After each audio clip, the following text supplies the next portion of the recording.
Indian national Lokdal party के जिला के अध्यक्ष भाई हेमराज जागलान जी,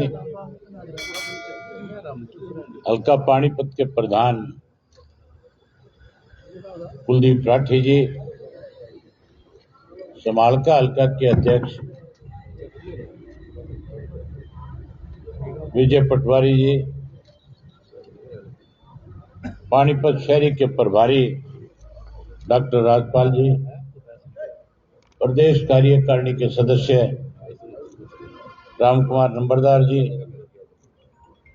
किसान सेल के जिला के अध्यक्ष भाई राजू नांदल जी, समालका के शहरी अध्यक्ष लेखराज खट्टर जी, महिला की जिला की अध्यक्ष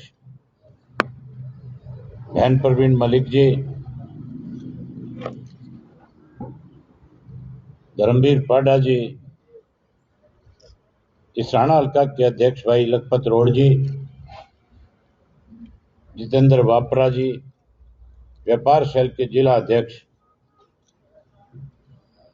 चौधरी रणवीर देशवाल जी, युवा के जिला के अध्यक्ष भाई नवीन नैन जी, प्रदेश कार्यकारिणी के सदस्य राज सिंह गागड़वास जी,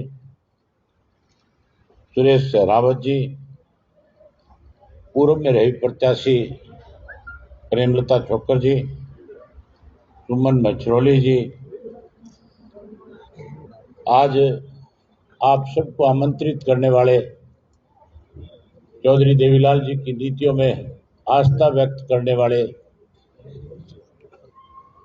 पूर्व में रहे भारतीय जनता पार्टी के किसान सेल पानीपत के अध्यक्ष, आपके दुख सुख के साथी, सदैव आपके बीच में रह करके आपकी सेवा करने वाले, आज इंडियन नेशनल लोकदल पार्टी को चौधरी देवीलाल जी की नीतियों में विश्वास व्यक्त करके शामिल होने वाले भाई राजेश छठीपुर जी, मंच पे मेरे साथ बैठे हुए पार्टी के हल्का के, जिला के, प्रदेश स्तर के सभी नेतागण, मान और सम्मान के योग आज के इस कार्यक्रम में आए हुए बहुत ही सम्मानित बुजुर्गों, नौजवान साथियों, सम्मान के योग्य माताओं, बहनों, पत्रकार, छायाकार दोस्तों, मैं सबसे पहले भाई राजेश जी का और उनके साथ जो जितने भी आज पदाधिकारी जो भारतीय जनता पार्टी को छोड़ करके इंडियन नेशनल लोकदल पार्टी में जिन्होंने अपनी आस्था व्यक्त करी है, उन सब का पार्टी में स्वागत करता हूं, अभिनंदन करता हूं और उन्होंने भरोसा दिलाता हूं कि आपको पार्टी में पूरा मान सम्मान मिलेगा और आपसे भी उम्मीद करूंगा कि पार्टी का संगठन बढ़े। इसके लिए जहां पार्टी आपको आने वाले समय में जो भी जिम्मेवारी सौंपे, आप संगठन को और मजबूत करने के लिए जिस ढंग से आपने भाजपा में काम किया, उससे कहीं ज्यादा मेहनत करके आने वाले समय में इस प्रदेश में लोगों की इच्छा के अनुसार इंडियन नेशनल लोकदल पार्टी की सरकार बने, उसके लिए दिन रात काम करेंगे। साथियों, आज के जो हालात हैं, आज प्रदेश का हर व्यक्ति सरकार से दुखी है। अरे भैया, इसकी आवाज बढ़ाएगा थोड़ी आवाज आ रही है, थोड़ी आवाज बढ़ाइए बेटे। आज हर वर्ग के लोग दुखी और परेशान हैं। भाजपा के सत्ता में आने के बाद जो भारतीय जनता पार्टी ने लोगों के साथ वायदे किए थे, वायदे पूरे करने की बजाय लोगों के सामने रोज नई समस्याएं खड़ी करने का काम करते हैं। भारतीय जनता पार्टी ने कहा था कि अगर हम सत्ता में आएंगे तो किसान की आय को 2 गुना कर देंगे।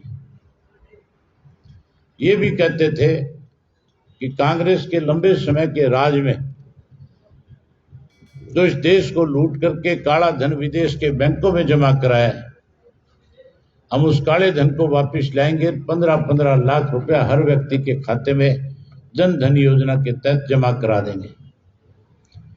पढ़े लिखे नौजवान युवा का वोट हासिल करने के लिए वायदा किया था कि 2 करोड़ युवाओं को हर वर्ष रोजगार और नौकरी देंगे।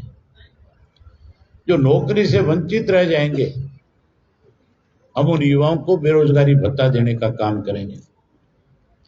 अनेक ऐसे वायदे बीजेपी ने किए थे, वायदे तो पूरे नहीं हुए, आय तो दुगनी नहीं हुई, लेकिन किसान की फसल का लागत जो था वो 2 गुना हो गया। 15-15 लाख रुपया खाते में तो नहीं आया। गरीब आदमी आज जो है बैंकों के कर्ज में डूबा हुआ है। युवा परेशान है। आज हर वर्ग के लोग दुखी हैं। लोग बदलाव चाहते हैं। कांग्रेस पार्टी में आज आपस में विवाद है। कांग्रेस के लोग आपस में बटे हुए हैं। जिस पार्टी का पिछले 10 साल से कोई संगठन ना हो, जिस पार्टी के पास कोई जिले की यूनिट ना हो, इस कांग्रेस पार्टी में तो केवल वो लोग आज हैं जो कहीं अपनी ताकत बढ़ाना चाहते हैं, दूसरा कैसे कमजोर हो इसके लिए एक दूसरे की टांग खींचने पे जोर दिया हुआ है। एक और पार्टी पैदा हुई थी इस प्रदेश में, जिसने चौधरी देवीलाल का नाम लेकर के कहीं ना कहीं लोगों को बरगलाने का काम किया था। आज साथियों, हालात ऐसे हैं कि भाजपा और भाजपा की सहयोगी जो जजपा है, जो नई पैदा हुई थी, आज लोग इन पार्टियों से नफरत करते हैं। आज लोग बदलाव चाहते हैं। लोगों की इच्छा है कि चौधरी देवीलाल जी की नीतियां इस प्रदेश में लागू हो और आने वाले समय में चौधरी देवीलाल जी की नीतियों की सरकार बने। इसलिए लोग आज इंडियन नेशनल लोकदल पार्टी के साथ जुड़ना चाहते हैं। मैं आप लोगों से एक विशेष निवेदन करना चाहूंगा कि अगर हम सब मिलकर के समय निकाल करके लोगों के बीच में जाएं, तो फिर मान करके चलो, जो बात मेरे से पहले भाई राजेश जी कह रहे थे कि हमारा टारगेट 2 साल के बाद जब विधानसभा के चुनाव हो तो इस सीट पे हमारा प्रत्याशी 67,000 से भी ज्यादा वोट लेकर के जीतने का काम करे। ये संभव है। कोई भी काम असंभव नहीं है। अगर आदमी एक फैसला कर ले, मन बना ले कि मैंने पार्टी के संगठन के लिए काम करना है, मैंने पार्टी के साथ नए लोगों को जोड़ना है, आज लोगों का भरोसा आपके ऊपर है। लोग आपके साथ जुड़ना चाहते हैं। अगर हम अपने संगठन को गांव के स्तर पे मजबूत कर लेंगे, जिस तरह से हम पिछले दिनों में पार्टी का संगठन पूरी तौर पे प्रदेश में, पूरी तौर पे जिले में, पूरी तौर पे हल्के में खड़ा हो, हमने एक प्रयास किया था कि जोन के स्तर के ऊपर हल्के में जोन बना करके, जोन का प्रभारी बना करके हमने संगठन को बनाने का काम किया था। और उसका नतीजा ये था कि चौधरी देवीलाल जी का जो जन्म दिवस था 25 सितंबर को, लोग तो नुक्ताचीनी कर रहे थे। कांग्रेस के लोग, सत्ता पक्ष के लोग कह रहे थे कि इंडियन नेशनल लोकदल पार्टी ने चौधरी देवीलाल का जन्मदिन तो तय कर लिया, लोग कहां से लेकर के आएंगे, कैसे चौधरी देवीलाल के जन्म दिवस में जो इंडियन नेशनल लोकदल पार्टी की ताकत थी, जो लाखों लोग इकट्ठा होते थे और प्रदेश में एक संदेश देते थे कि चाहे सरकार किसी की है, लेकिन आज भी लोगों के दिलों पे राज्य वो इंडियन नेशनल लोकदल पार्टी का है। उस बात को कैसे साबित करेंगे? मैं बधाई देता हूं हमारे जिन साथियों के हमने पार्टी के अंदर जिम्मेवारियां लगाई थी, जिनको हमने जोन के सत्र के ऊपर काम सौंपा था, उन साथियों ने बेखूबी उस काम को आखिरी अंजाम तक पहुंचा करके इस बात पे मोहर लगाने का काम किया था कि चौधरी देवीलाल जी के जन्म दिवस पे जींद में जो हम जन्मदिन उनका मना रहे थे, उस दिन जो स्थान था, जो जगह थी, वो छोटी पड़ गई थी। जितने लोग अंदर थे उससे 2 गुना लोग बाहर थे। और उसी दिन ये तय हो गया था कि आने वाला समय जो है वो इंडियन नेशनल लोकदल पार्टी का है। साथियों, आजकल विधानसभा का सत्र चल रहा है। हर व्यक्ति विधानसभा के सत्र को देखता है। हर व्यक्ति की इच्छा रहती है कि विधानसभा में किस पार्टी का, किस तरह का व्यवहार विधानसभा में है, कौन लोगों के अनुरूप विधानसभा में लोगों की आवाज को उठाने का काम कर रहा है। बड़ी हैरानी की बात है, जो कांग्रेस पार्टी आज विधानसभा में विपक्ष की पार्टी है, वो तो छोटे छोटे इश्यू को लेकर के कैसे विधानसभा से बाइकाट किया जाए, कैसे विधानसभा से भागा जाए, सारा दिन इस तरह की रणनीति बनाने पर लगी रहती है। क्योंकि भाजपा और कांग्रेस आपस में मिली हुई है, दोनों मिलकर के कहीं ना कहीं इस प्रदेश को कमजोर करना चाहती है। उदाहरण आपके सामने है, इलाहाबाद का बाई इलेक्शन था। मैंने किसानों के खिलाफ जो 3 कृषि के काले कानून बनाए थे, वो कानून वापिस हो, उस किसान आंदोलन को ताकत मिले, लोगों का विश्वास बढ़े।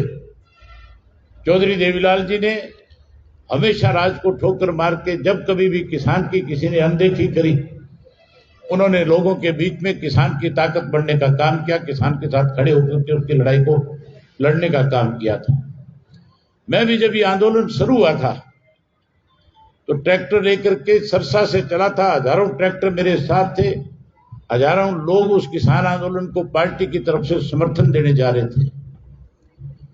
जब मैं टीकरी के बॉर्डर पे पहुंचा तो किसान मोर्चा के जो नेता थे, जब मैंने जाकर के उनसे मुलाकात करी, जब उनको कहा कि इंडियन नेशनल लोकदल पार्टी का एक एक कार्यकर्ता आपके साथ है, उन्होंने मेरे सामने एक प्रस्ताव रखा। उन्होंने कहा कि अगर आज चौधरी देवीलाल हमारे बीच में होते तो आज इस आंदोलन का रूप कोई और होता।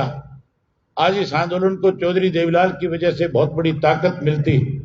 हम आपसे भी उम्मीद करते हैं कि आप भी सरकार पे दबाव बने, इसके लिए कोई बड़ा फैसला लेने का काम करें। मैंने कहा कि जब समय आएगा आपको चिंता करने की जरूरत नहीं है, मैं किसी भी बड़े फैसले को लेने में कोई भी हिचकिचाहट महसूस नहीं करूंगा, मैं उसी वक्त फैसला लेने का काम करूंगा।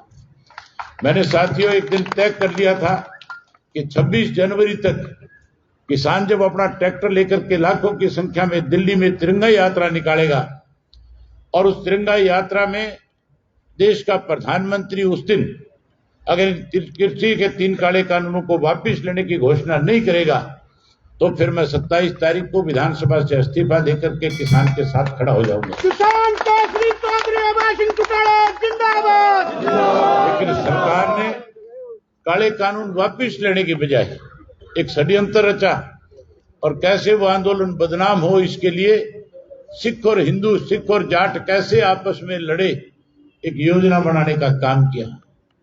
उस वक्त ये कह करके मोदी मीडिया ने, गोदी मीडिया ने एक प्रचार शुरू कर दिया था कि तिरंगा यात्रा के दौरान जहां दिल्ली के लोग उन किसानों का स्वागत कर रहे थे, उन पे फूल बरसा रहे थे, वहीं सरकार एक साजिश रच रही थी और साजिश के तहत इस किस्म की खबरें मीडिया में चलाई गई कि आज लाल किले पे तिरंगे का अपमान किया गया है, खालिस्तानी समर्थक आज तिरंगे का अपमान करने का काम किया है।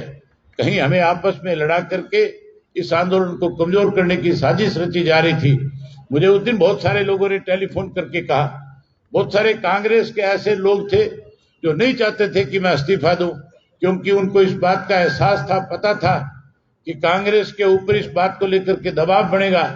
कल को लोग कांग्रेस के नेताओं से भी इस्तीफा मांगेंगे, कल को लोग उनसे भी कहेंगे कि आप हमारा समर्थन करने आ रहे हो, लेकिन सरकार पे दबाव बने, इसके लिए आप भी कोई फैसला लो।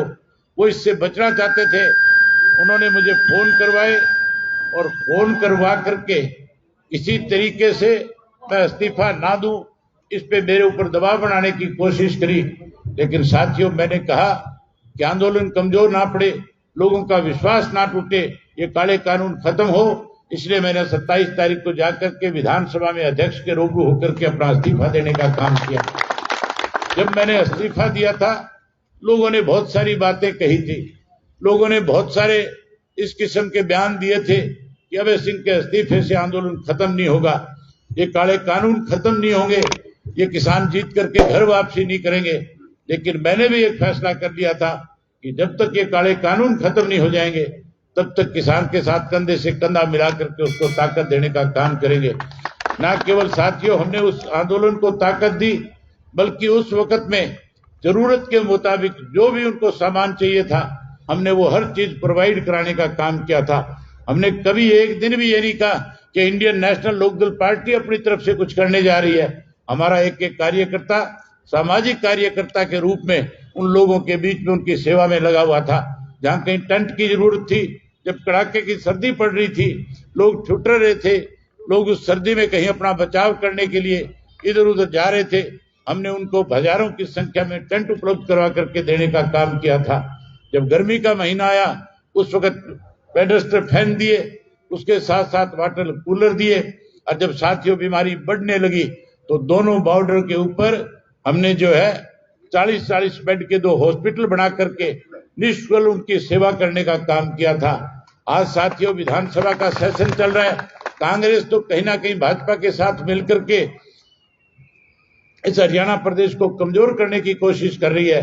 जब साथियों मैंने इस्तीफा दे दिया था, उसके बाद जब ये बाई इलेक्शन आया था, मैं आपको बता रहा था कि कैसे कांग्रेस और भाजपा आपस में मिली हुई है। ये बात इलाहाबाद के इलेक्शन में साबित हो गई थी।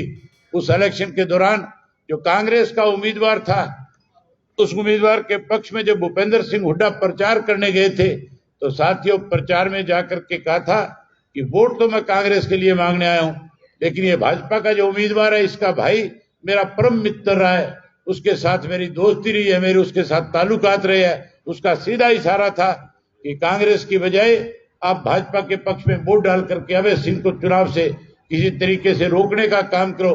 लेकिन इलाहाबाद का जो किसान खेती करने वाला था उसने एक फैसला कर लिया था कि जिस व्यक्ति ने हमारी लड़ाई लड़ी है, जो व्यक्ति हमारे लिए खड़ा हुआ है, हम हर कीमत के ऊपर अपना एक एक वोट उसके पक्ष में डाल करके जिता करके भेजने का काम करेंगे। उन्होंने न केवल मुझे चुनाव जिताने का काम किया, बल्कि पिछले चुनाव में जो मुझे वोट मिले थे उससे 10,000 ज्यादा वोट लेकर के ये साबित कर दिया था कि पूरा का पूरा किसान आज भाजपा के खिलाफ लामबंद है। साथियों आज उस चुनाव के बाद लोगों ने इस बात की पहचान कर ली है कि कांग्रेस और भाजपा मिलकर के कहीं कमजोर करना चाहती है। आज हर व्यक्ति आपकी पार्टी के साथ जुड़ना चाहता है। इसलिए आपसे निवेदन करना चाहता हूं कि आप ज्यादा से ज्यादा लोगों के साथ संपर्क बनाओ, ज्यादा से ज्यादा लोगों को पार्टी के साथ जोड़ने का काम करो। जहां हमने जोन के स्तर के ऊपर पार्टी के संगठन को खड़ा किया है, अब उस संगठन में विस्तार हो, उस संगठन में और ज्यादा लोग जुड़े। इसके लिए हर गांव के अंदर एक एक पार्टी का प्रधान बनाने का काम करो, हर वार्ड में पार्टी का एक प्रधान बनाओ। जब राष्ट्रीय स्तर पे किसी पार्टी का एक प्रधान हो सकता है, स्टेट के स्तर पे जब किसी पार्टी का एक प्रधान बन सकता है, जब हल्के के स्तर पे और जिला के स्तर पे एक प्रधान बन सकता है, जोन के स्तर पे अगर पार्टी का कोई प्रधान बन सकता है, तो फिर गांव और गांव के वार्ड के स्तर के ऊपर भी पार्टी का प्रधान हो, उसके जिम्मेवारी हो, वो पार्टी के बूथ के ऊपर लड़ करके अपना बूथ जीतने का काम करे। इसके लिए संगठन में विस्तार करना जरूरी है। मैं भाई राजेश जी से उम्मीद करूंगा कि ये संभालखा में नहीं बल्कि पूरे पानीपत जिला में इस संगठन को मजबूत बनाने में एक बड़ी जिम्मेवारी निभाने का काम करेंगे। मैं मंच पे बैठे हुए नेताओं से भी आग्रह करूंगा कि वो भी इस काम को आगे बढ़ाने में अब लगातार समय निकाल करके पार्टी के संगठन को मजबूत करने का काम करेंगे। मन बहुत था आपसे बहुत सारी बातें करके जाऊं, लेकिन मजबूरी है, मेरे और भी आगे कार्यक्रम बने हुए हैं, इसलिए ज्यादा समय आपके बीच में नहीं रह पाऊंगा। लेकिन साथियों संभालका की अलग से कार्यकर्ताओं की एक बैठक रखेंगे, उस बैठक को रैली का रूप देने का काम करना, हर गांव से अपने साथ तब तक संगठन में बढ़ोतरी करके एक एक गांव से 10-10, 12-12, 15-15 साथियों को लेकर के आना, ताकि उनके साथ संगठन से बारे में विस्तार से चर्चा हो सके। मैं उम्मीद करूंगा कि उस जो आपके हल्का की मीटिंग होगी उसके अंदर ज्यादा लोगों को लेकर के आओगे और संगठन को और ज्यादा मजबूत करने का काम करोगे। यही बात आपसे कहने और करने आया था। एक बार फिर भाई राजेश जी का और इनके सब साथियों का हार्दिक स्वागत और अभिनंदन करता हूं।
किया, किसने किया विकास, क्या है गांव के मौजूदा हालात। ग्रामीण किसे देंगे अपना वोट, नाम पर या काम पर? पूछेंगे हम, बताएंगे आप। ये खास कार्यक्रम पंचायती सरकार।